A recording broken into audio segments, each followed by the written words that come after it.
Става въпрос за инвестиция 20 милиона. Над 20 милиона публично-частно партньорство.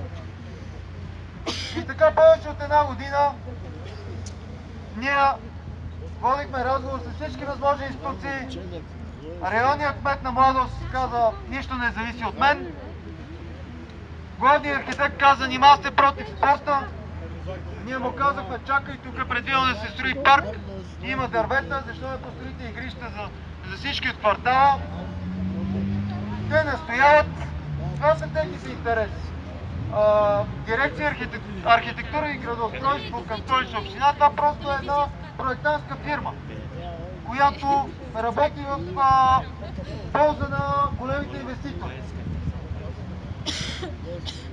Столичният кмет Йорданка Фандъкова отказа среща с нас. Явно не е той живеещ и тук не е важно за бъдещето на квартала. Дали да бъде парк или да бъдат огромни сгради, от които никой не се нуждае. При това опасни.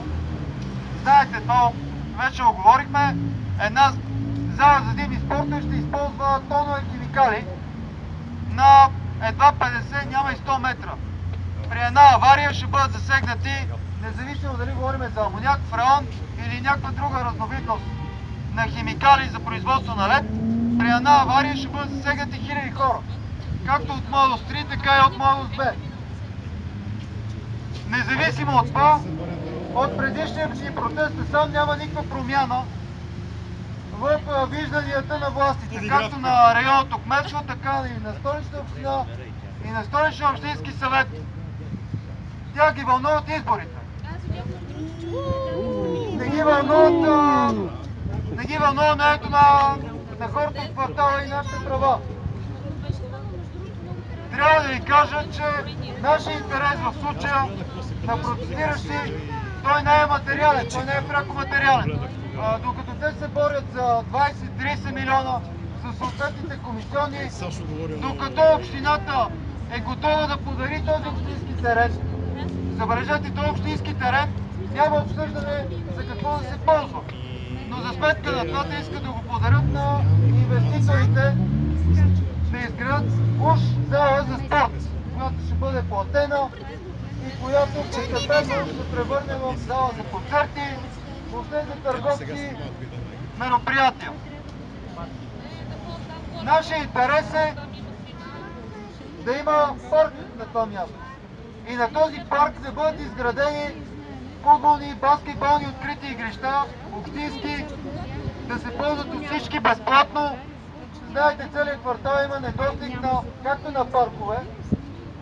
И тук не става въпрос само за моите хора, става въпрос за целият квартал. Както за младежи и деца, така и за нашите баби и дядовци, за всички възрасти няма достатъчно паркове.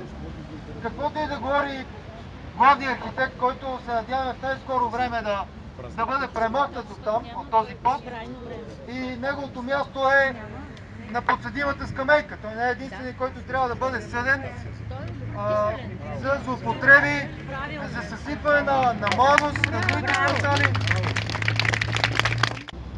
Желаем от тук нататък да протестираме за всяка зелена площ, за всяко междублоково пространство, което е застрашено от застрояване в Младост. Младост 2, Младост 3, Младост 1, Младост 4, целият квартал. Следете последните случаи. Преди няколко години срещу Калфанд в Младост 3 на място на спортно игрище беше построен сервиз. Сервиз и блок се строи. В момента той е почти завършен. Тогава хората протестираха, затвориха долу на Малинов за известно време движението. Децата на техните родители, живеещи в този блок, го затвориха. Въпреки това всички тези институции, към които ние се обърнахме, са им казали, че нищо не е могло да се направи. Земята била вече частна, разрешенията за строителство дадени и така поредното игрище беше съсипано. Спомняте си, миналата година, в началото на миналата година, жителите на Младост 4 се бориха да не се застроява терена на така наречения Димитър Митю Пайнера, който построи огромен блок на терен, предвиден за озеленяване. Терен, който е междублоково пространство. Говоря за Младост 4 посока Околовръстов. последните блока, които са на младост 4.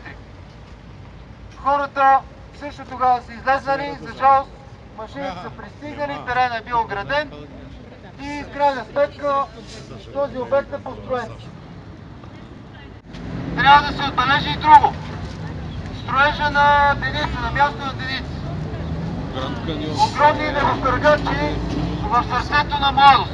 Между младост 3, младост 2 и младост 1. Сгради, които нямат нищо общо с представата за жилищен квартал. Терена е ограден, бившата Деница е съборена и всеки момент, може би до няколко седмици, ще започнат огромни изкупни дейности, за да изникнат 3 сгради на по 40, 30 и 20 етажа. Огромни сгради, които нямат нищо общо с нашия квартал. Пак не бяха питани, никой не е бил питан в младост за това нещо. Това е днес като отбележи, че докато ние изразходваме огромни сили, огромно време, включително средства, тъй като жителите на 326 блок изразходваха средства за съда, за делото, което така безсрамно беше отсъдено в полза на общината, беше отказана експертиза за възможното замърсяване, за шумовото замърсяване, за опасността от използване на химикали. Всичко това българския съд отказа да го проучи, въпреки че Министерството на околната среда призна, че няма такава оценка и трябва да бъде спрян проекта.